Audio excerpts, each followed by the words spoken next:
Pretty Little Lies, Um Novo Pecado, da HBO Max, veio para apagar a minha língua, porque olha, eu não tava dando nada por essa série e eu amei. Fala aí pessoal, meu nome é Gabriel Lloyd, se você não me conhece, esse é o meu canal, o Fala aí Gabs. Aqui a gente fala de série, filme, música, novela, a gente fala de tudo e mais um pouco. Então se você gosta desse tipo de assunto, já se inscreve aqui embaixo, deixa sua curtida no início do vídeo, porque isso me ajuda demais. E eu vou deixar minhas outras redes sociais para vocês poderem me seguir por lá também. Então agora vamos para o vídeo de hoje, falar sobre PLL, Um Novo Pecado, a nova série da HBO Max.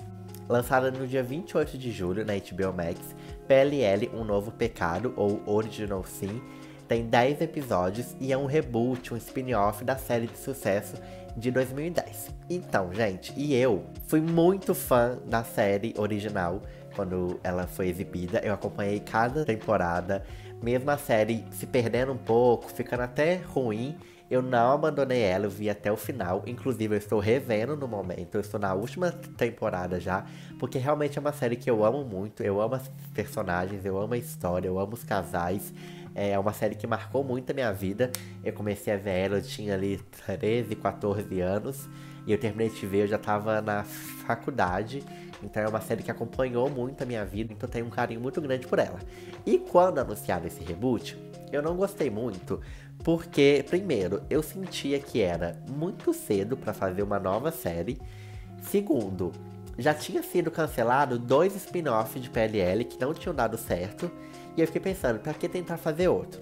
E, pra mim, assim, o principal ponto é que eu sentia que eles só queriam usar a fama de PLL pra fazer uma nova série e atrair o público de quem assistiu a série original. Só que assim, gente, conforme foi saindo as fotos, os teasers, a sinopse dos episódios, eu comecei a ir criando expectativa. E que bom que eu dei uma chance pra essa nova versão, porque assim, me agradou muito. Se a gente for comparar, eu não consigo achar ela melhor do que a versão original. Porém, as duas têm propostas um pouco diferentes. E eu acho que essa série, essa nova versão, o maior ponto alto dela é ter encontrado a sua própria identidade. Porque em nenhum momento ela tenta substituir ou imitar a outra versão. Que a gente não sente que a série está tentando ocupar um lugar da outra ou tentando imitar. Ela tá ali se passando no mesmo universo. Ela faz referências muito boas à primeira versão. Pra quem assistiu, é muito bom ver essas referências, porque dá aquela aquecida no coração, aquela nostalgia. E ao mesmo tempo ela consegue se firmar com a sua própria cara, com a sua própria identidade. Vamos falar um pouquinho dos episódios iniciais agora, só pra gente contextualizar um pouquinho o vídeo. A série começa em 1999 e tá tendo uma festa ali de fim de ano, de virada de ano, e vários alunos ali da escola estão participando dessa festa, até que uma menina entra na festa e ela tá bem perturbada, ela tá bem abalada, com a maquiagem borrada, uma roupa meio suja, o cabelo molhado, e a gente não entende muito bem o que aconteceu com ela. E ela tá pedindo por ajuda, e ela pede ajuda especificamente para um grupo de meninas, de 5 meninas, e essas meninas debocham dela, riem dela e ignoram ela.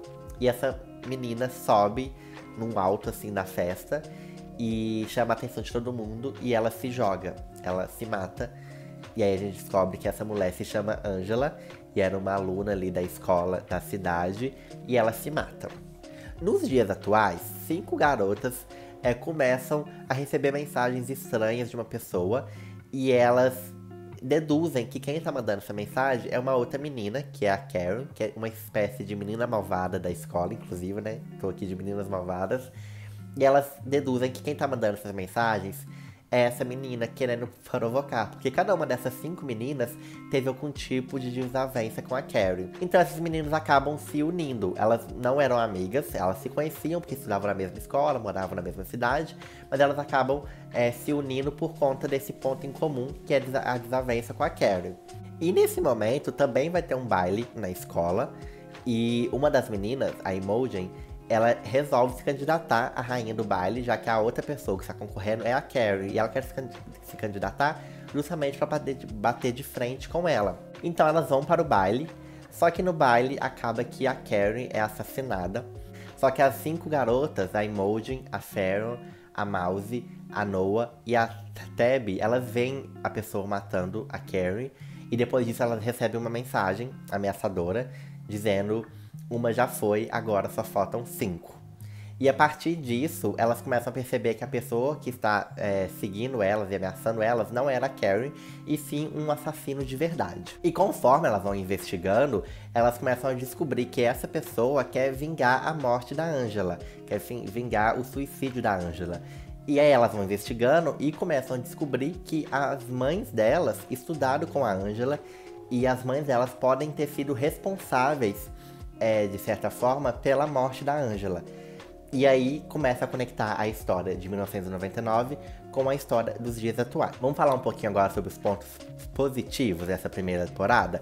Eu gostei muito dessa conexão que eles fazem da mãe das meninas com as meninas nos dias atuais. Quando anunciaram isso na sinopse da série, eu fiquei um pouco em dúvida se isso ia ser bom, se isso ia fazer sentido, até que ponto isso ia fazer sentido e até que ponto essa história ia ficar bem amarrada. E aqui eles fazem isso muito bem. E eu gostei muito de como eles amarraram a história inteira. Eu acho que fez muito sentido, mas isso eu vou falar um pouquinho mais pra frente. Outro ponto positivo pra mim é a identidade que a série cria pra ela mesma. Porque na primeira versão de PLL, nós tínhamos uma série de suspense, mas era um suspense bem adolescente. Então tinha umas ceninhas ali que davam mais medo, umas ceninhas de investigação, de mistério, mas nada muito grande. E nessa série, ela pegou muito um tom de terror, principalmente o subgênero slasher, que é esse subgênero de terror de filmes como Pânico, O Massacre da Serra Elétrica, que tem muito sangue, muita gente sendo esfaqueada, gritando, é tudo muito escandaloso.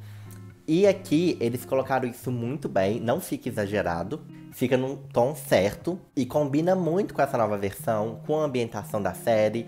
Então eu gostei muito que a série conseguiu trazer os elementos da versão original, o mistério, a investigação, mas também conseguiram colocar novos elementos que se encaixaram muito bem nessa versão. E com isso, um outro acerto é justamente o novo vilão, o novo A, que nessa versão ele realmente é um assassino. Porque na primeira versão, A era uma pessoa que ameaçava as meninas, fazia bullying, colocava a vida delas ali numa espécie de jogo, mas nunca de fato chegou a matar as meninas, né? Inclusive teve várias oportunidades, mas esse não era o propósito. E nessa aqui não, nessa aqui A realmente quer machucar as meninas, quer matar mesmo, e isso é muito bom porque combina muito com a série e distancia também, criando uma nova identidade da versão original. E ele realmente é uma ameaça para as meninas. Não que o outro não fosse, mas aqui ele é uma ameaça muito maior do que o da versão original. E falando do nosso novo grupo de protagonistas, para mim o ponto mais alto entre elas é justamente a química. Porque assim, na primeira versão, a amizade entre as meninas era muito importante pra série, e eu acho que isso era o que mais segurava a audiência, porque a gente amava muito as personagens. E por mais que a gente tenha uma ou outra que a gente prefira, por exemplo, eu amo a Spencer, ela pra mim é a minha favorita e ninguém tira o posto dela. Mas eu amava a Hannah, eu amava a Arya, eu amava o relacionamento da Arya com o Ezra, eu amava a Emily. Então assim, a gente se apega muito às personagens. E se nessa nova versão eles não fizessem isso, seria ruim, porque acabaria distanciando um pouco as pessoas. Porque, querendo ou não, é uma série focada em 5 meninas e na amizade delas e em tudo que elas fazem pra se protegerem. Então, eles precisavam acertar nisso e eles acertaram muito. Todas as 5 estão muito bem, todas elas têm histórias próprias muito boas, e ao mesmo tempo que a amizade entre elas também é algo muito bem construído, porque elas não são amigas no início da série, e com o tempo elas vão se fortalecendo, e no final da temporada elas já estão unidas totalmente. E então assim, eu gostei muito, achei que foi um acerto muito grande também, a união entre as protagonistas. Eu não consigo escolher uma favorita. Eu gosto muito da ideia da Imogen estar esperando o neném, porque eu acho isso muito caótico, assim. Ela fazendo várias coisas, investigando, correndo de assassino e esperando o neném. Eu gosto muito da Tabby e de como ela faz referências a vários tipos de filmes. A Mouse, a história dela era a que mais me chamava a atenção, porque eu achava meio bizarra aquela relação dela com o Steve. A Noah, eu acho que é a que eu mais gosto, mas é a que eu sinto que teve menos destaque. Eu acho que ela merecia ter um pouquinho mais de destaque. E a Farron também, eu gosto bastante dela. Eu acho que as histórias dela são muito boas também. E sobre os episódios em geral, eu não acho que eles enrolaram e nem acho que eles foram muito rápidos. Eu acho que a história foi contada de um jeito certo mesmo. Eu acho que não tem nenhum episódio que encha muita linguiça, embora tenha uma cena ou outra, um enredo ou outro que eu acho um pouco descartável. Eu acho que os episódios, eles se completam muito bem e contam a história muito bem. Falando dos episódios finais, eu achei eles muito bons. Achei que eles realmente tinham cara de final de temporada. O penúltimo e último episódio, assim, são revelações atrás de revelações e eu gostei muito. E falando sobre a revelação principal, que é a identidade de A. Primeiro, eu amei que eles revelaram logo na primeira temporada quem era A. E sobre a identidade de A. Vamos lá, gente. Eu amei. Primeiro que, assim, eu acho que já tava meio óbvio. Não óbvio, mas muitas pessoas suspeitavam que A não era só uma pessoa, e sim mais de uma. E muitos suspeitavam que justamente A era uma pessoa que mandava no assassino mascarado. E realmente foi isso. E assim, A é o diretor da escola. E eu não vi nenhuma teoria, ninguém falando sobre ele. As pessoas especularam, várias pessoas especularam o xerife, o Steve, a Mouse. Eu amava a teoria de que a Mouse era A. Eu ia gostar muito se isso fosse verdade. Mas não foi. Mas assim, eles especularam muitas pessoas. A mãe da Angela, muita gente mesmo. E no final foi o diretor. E assim, quando revelou, eu fiquei até um pouco confuso. Eu fiquei, quem é ele? Eu meio que demorei a entender. Mas eu gostei muito da revelação de ser ele. Porque foi algo realmente que surpreendeu e ninguém esperava. E eu também gostei da história do porquê ele ser A e de como tudo se amarra. Então, né, só falando aqui, ele e a mãe da Angela se relacionaram quando eles eram jovens. E a mãe da Angela ficou grávida de gêmeos. Só que a família do diretor não queria que ele já tivesse filhos. Então, eles deram dinheiro pra mãe da Angela sair da cidade. E aí, o diretor continuou a vida dele, virou professor e logo depois virou diretor da escola. E aí a mãe da Angela volta pra cidade e querendo que a Angela estude na escola dele, mas que ninguém precisa saber que ele é pai da Angela nem nada. E ele aceita, mas ele pergunta, né, do outro filho, porque ela ficou grávida de gêmeos. E ela diz que o outro filho só fica em casa, porque de acordo com ela, ele tem uma deformação no rosto que apenas uma mãe é capaz de amar. É isso que ela fala. E aí a Angela acaba conhecendo as mães das nossas protagonistas. E elas, né, fazem diversos bullying com ela, diversas coisas que, assim, fazem a gente até não gostar muito das mães das protagonistas. A gente fica pensando, nossa, como elas foram babacas com a Angela, né? E aí, né, a gente também, no decorrer da temporada, descobriu que a Angela tinha sido estuprada. E aí, no final de tudo, ela acaba se matando. Depois que ela se mata, a mãe dela ficou doida, foi enterrada no manicômio. E o diretor, né, começou a cuidar do outro filho dele. E aí agora, anos depois, ele resolve se vingar pela morte da filha dele. E aí o plano de vingança dele é justamente dar o troco no que fizeram com a filha dele. Então ele sequestra as mães das meninas e pedem para as meninas irem até a escola. E quando elas chegam lá, o diretor tá armado, com as mães ali amarradas, o assassino tá ali também. E aí, né, a gente descobre toda a história e tudo se desenvolve. Ele cria uma espécie de julgamento, né? Ele queria colocar as mães das meninas em julgamento. E uma coisa que me surpreendeu, que eu não esperava, é que a mãe da Imogen, que morreu lá no primeiro episódio, ela realmente se matou. Porque durante toda a temporada a gente fica na dúvida, a gente fica achando, na verdade, que ela foi assassinada e que forjaram o suicídio dela. A Imogen até começa a investigar isso. Inclusive, eu achei muito bizarro tirarem o corpo da mãe da Imogen da cova e colocarem lá na escola. E a Imogen ter que mexer no corpo. Foi bem bizarro mesmo, mas assim, muito bom. Sobre a história de A, eu gostei bastante. Como eu disse, é uma história que ninguém cogitou e que amarra muito bem os pontos todos da série. Eu não vi nenhum furo, assim. Não vi ninguém comentando sobre nenhum furo na história. E eu gostei como tudo se conectou e como foi surpreendente mesmo. E uma coisa que eu achei muito boa, que eu vi um pessoal comentando depois, é que no episódio 9, se eu não me engano, as meninas estão na escola conversando sobre A.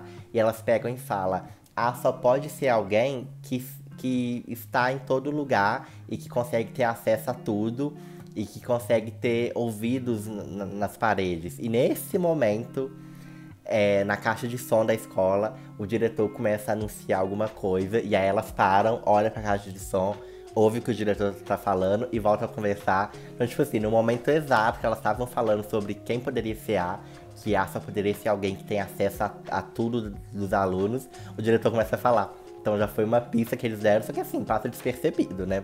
E a história em si, do assassino ser irmã da Ângela, do ser pai da Ângela, eu gostei bastante. Muitas pessoas cogitavam que poderia ser o pai da Ângela, porque ninguém sabia quem era o pai dela, só que ninguém cogitava que seria o diretor. Então eu gostei muito e gostei de como amarrou tudo com a história das mães das meninas em 1999 com os dias atuais.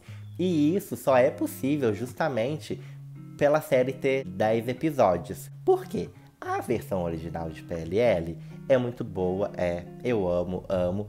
Porém, conforme os episódios foram passando e eles foram meio que demorando a revelar a identidade de muitos furos foram ficando. Porque depois, quando eles resolvem revelar tudo, é difícil você arrumar uma história que costure e que preencha todas as perguntas e lacunas que a gente tem. Ficou muito fácil finalizar os episódios respondendo a todas as perguntas que foram criadas no decorrer dos episódios. Então isso é muito bom também. Só falando um pouquinho do último episódio, eu amei aquela cena de perseguição da Imogen correndo de correndo do assassino. É bem filme de terror mesmo. Ela correndo, aí ela cai, aí ele pega o pé dela, aí aquela briga toda, ela esfaqueando ele. Eu achei assim, muito boa mesmo. Porém, uma crítica que eu tenho ao último episódio é justamente a resolução de tudo. Porque depois que corre atrás da Imogen, as meninas conseguem bater no diretor ali, amarrar ele. E aí nisso a Imogen enfrenta e a bolsa dela estoura. Gente, o caos. A menina enfrentando o assassino e a bolsa dela estourando. E aí ela vai pro hospital. E quando ela acorda, já acabou tudo. E aí a Teb só comenta que o diretor foi preso, que o xerife tá internado, que o assassino tá internado. E só vai mostrando assim. E tipo assim, não respondem muitas coisas. Achei um pouquinho jogado. E não tinha necessidade de ser jogado. Porque o último episódio teve 49 minutos. Foi o menor episódio da temporada. Porque todos tiveram 52, 55. Então, se o último episódio tivesse 1 hora de episódio, ninguém ia reclamar. Porque o final, sabe? Todo mundo espera que o final seja maior mesmo. Então, poderiam ter feito um episódio de 1 hora e ter respondido algumas coisas, sabe? E nesse final de temporada também tivemos a revelação de quem tinha abusado da Teb e da Imogen. E nós descobrimos que foi o Chip. E assim, gente, eu meio que tava achando muito estranho a aproximação dele com a Imogen. E assim, não me surpreendeu muito ser ele. Quando a Teb começou a desconfiar dele, eu pensei, não vai ser ele. Porque aí a Teb vai ficar desconfiando dele pra tirar o nosso foco. E no final a gente vai descobrir que foi outra pessoa. Só que não, a gente descobre realmente que foi ele. E a Teb tava certa. E a cena delas confrontando ele é muito boa. E quando o assassino aparece atrás dele, eu achei que ele ia morrer. Eu queria que ele morresse. Mas ele morreu depois. Mas assim, é muito boa aquela cena delas confrontando ele. E de como ele acha que só pedir desculpas é ok, sabe? Desculpa por eu ter abusado de você, sabe? Escroto. Ainda bem que morreu. Queria ter visto ele morrendo mesmo, sangrando, mas beleza. E a gente também descobre quem foi a pessoa que abusou da Ângela. E a gente sabe que foi o xerife. E ele abusou pra provar a masculinidade dele. E assim, horrível. Mas, nessa história toda do abuso, tem uma coisa que eu achei, assim, surreal.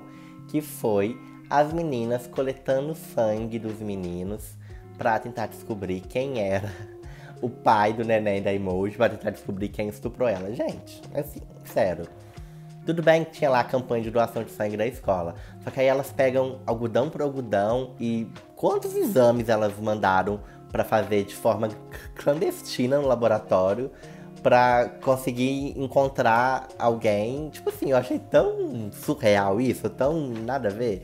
Achei bem forçado, mas né, a gente releva. Agora falando rapidinho sobre os pontos negativos. O primeiro ponto negativo pra mim é as gêmeas. Eu amo uma história de gêmeas, eu amo história de gêmeas que se passam uma pela outra, que trocam de lugar, amo, amo, amo. Só que as gêmeas aqui na história ficaram bem descartáveis, né? Depois que a Carrie morreu, a gente fica na dúvida se a Kelly é a Kelly ou é a Carrie, né? Se quem morreu realmente foi a Carrie. Só que é bem jogado, a gente descobre que na verdade a Kelly é a Kelly mesmo, até então, né? E assim, eu achei que foi bem desperdiçada essa história. E uma coisa que eu achei assim bem bizarra foi a Kelly começar a namorar o namorado da irmã dela, que tinha acabado de ser assassinada, e ninguém achar isso bizarro. Sabe? Tipo assim, o cara nem o próprio cara, ele acabou de perder a namorada, ele não vai sofrer o luto, ele vai simplesmente começar a namorar a irmã dela, que é gêmea, que é idêntica a ela. Sabe, ninguém questiona. Tem até um momento que a Kelly fala pra ele, me chama de Carrie. Tipo assim, eu achei bem bizarro e achei estranho ninguém achar isso estranho. Falando de histórias estranhas, temos a da Mouse com o Steve. E assim, eu gostava muito da história e do mistério que se criava em torno deles. Porém, foi tudo resolvido de forma muito simples. A gente descobre que o Steve teve uma filha sequestrada. A Mouse sempre quis ter um pai, porque, né, ela tem duas mães. E ela queria ter essa imagem de pai. Então ela finge ser filha dele e ele finge ser o pai dela. E é isso. E é muito bizarro isso. E aí quando a filha do Steve é encontrada morta, ele tá sofrendo. E aí ele manda a Mouse vestir as roupas da filha dele e fingir ser a Rachel, a filha dele. E aí as mães da Mouse e o namorado dela, o Ash, descobrem onde ela tá, descobrem isso e vão até lá. E aí quando eles chegam, eles são num quarto de hotel. Uma menina de 15 anos e um homem de 40, 50 anos. E aí eles entram no quarto de hotel e eles estão lá, né, a Mouse fingindo ser filha dele. E aí a Mouse pega e fala, não se preocupem, vai ficar tudo bem, vou explicar tudo para vocês.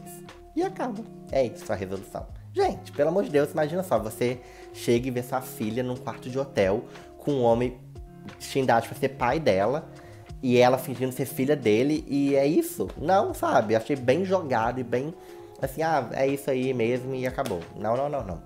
Pra cima de mim, não.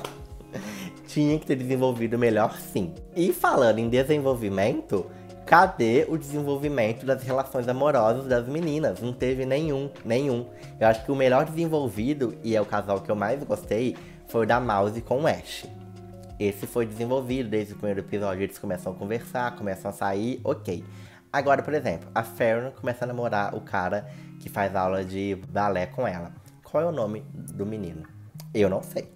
Porque assim, gente, do nada eles se beijaram, do nada eles estavam namorando, do nada eles estavam na casa dela, e assim, desenvolvimento zero. Eu sei que são poucos episódios, só que um dos pontos principais da outra versão de PLL era justamente as relações amorosas. Todo mundo shippava a Hannah com Caleb, a Spencer com Toby, a Arya com Ezra, a Emily com a Alyson, ou com a Maya, ou com a Paige, né? Porque a Emily pegava um monte. Mas, aqui, não tem desenvolvimento nenhum. E eu sei que são poucos episódios, mas já que não ia ter como desenvolver, fizesse o seguinte, mostrasse a Fern começando a conhecer o menino, saindo com o menino, e aí na segunda temporada, colocasse eles de fato namorando e tal. Mas não, eles já começam a namorar assim muito rápido, e é isso aí, e não tem desenvolvimento nenhum. A Emoji e o Chip também se beijam e já, nossa, amo ele e tal. E assim, achei tudo muito jogado nas relações amorosas.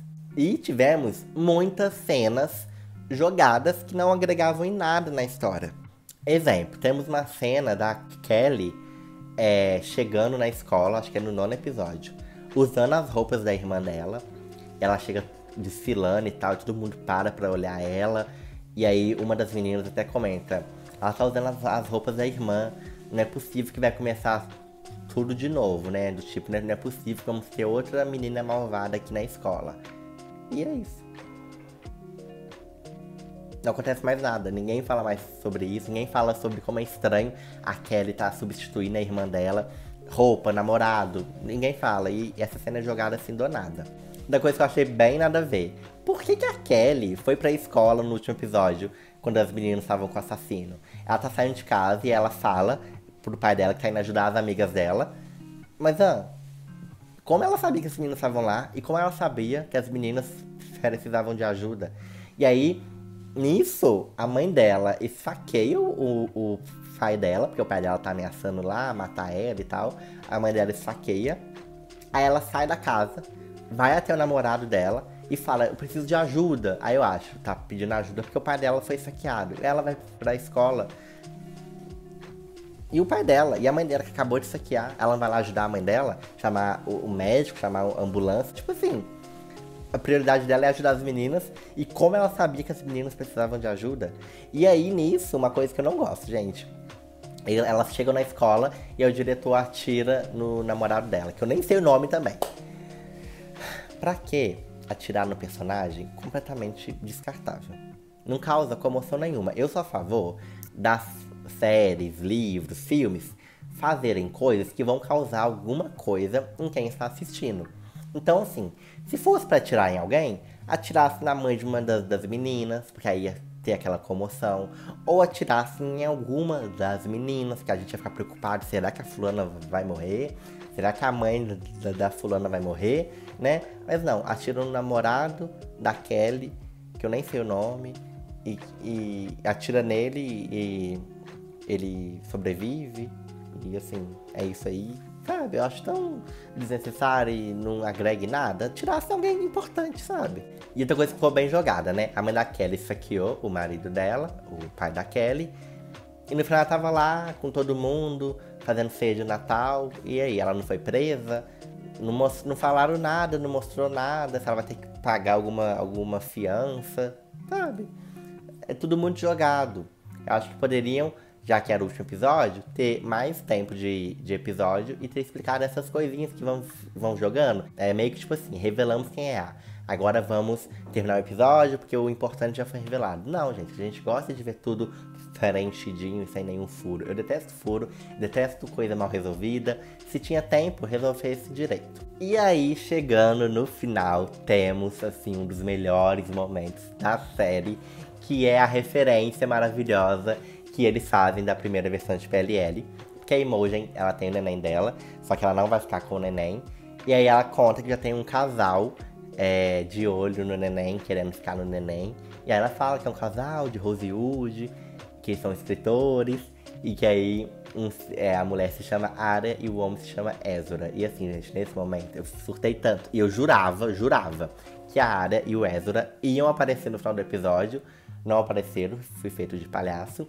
Só que assim, só de falarem da Arya e do Ezra, eu já fiquei tão feliz de saber que eles vão ficar com o neném da Emoji. Porque pra quem não lembra, pra quem não viu, no final da versão original de PLL, a Arya descobre que não vai poder ter filhos. Não pode, né, engravidar. E ela fica muito abalada e tal, mas ela e o Ezra se casam. E aí, numa das últimas cenas, ela fala que ela e o Ezra estão querendo adotar uma criança. Então, assim, ter essa referência, essa ligação, foi muito bem colocada e muito bem feita. Porque os fãs da primeira versão ficam com aquele quentinho no coração. Eu amei, achei, assim, a melhor referência possível. E espero que na próxima temporada, pelo menos no início, assim, no primeiro episódio, a Arya apareça com o neném da Emoji. Porque a Lucy Hale, né, que é a atriz, é a que tá mais envolvida, assim, com essa nova versão. Ela foi na premiere, ela entrevistou as novas protagonistas. Então, acho que tem grande chance, sim, dela aparecer, fazer uma participação especial na próxima temporada. E aí, no finalzinho, a consegue fugir do hospital. E então temos uma assassina solta. Eu não faço ideia de como eles vão fazer para uma segunda temporada, qual história eles vão abordar. Porque assim, a gente já sabe quem é A. Então ele continuar seguindo as meninas não vai ter muita graça, porque elas já sabem quem ele é. Porém, eu quero muito que aborde um pouco mais sobre a história dele. Porque a gente viu que na casa dele tinha uma espécie de jaula, como se ele ficasse ali naquela jaula, né? Então, tipo assim, será que a mãe dele tratava ele como um animal só porque ele tinha uma deformidade no rosto? Ou será que ele, desde pequeno, já apresentava ser um psicopata mesmo, ou ele se tornou um psicopata, foi se tornando um assassino pela forma de como ele era tratado. Eu quero que essas coisas sejam abordadas, eu acho bem legal. Mas eu não sei como eles vão fazer pra criar um mistério pra segunda temporada. Mas confio que vai ser uma coisa boa e confio que a série vai ser renovada. Enfim, pessoal, esse foi o vídeo de hoje. Me conta aqui embaixo nos comentários o que você achou da primeira temporada. Se você gostou da revelação de quem era a A, eu confesso que eu gostei. Não foi nada assim que explodiu a minha cabeça, mas não foi algo também óbvio, então eu gostei bastante. E manda esse vídeo aqui pra quem também gosta de PLL, pra ele poder ver também e comentar o que ele achou da revelação de A. E é isso, eu espero vocês no próximo vídeo. Tchau, tchau!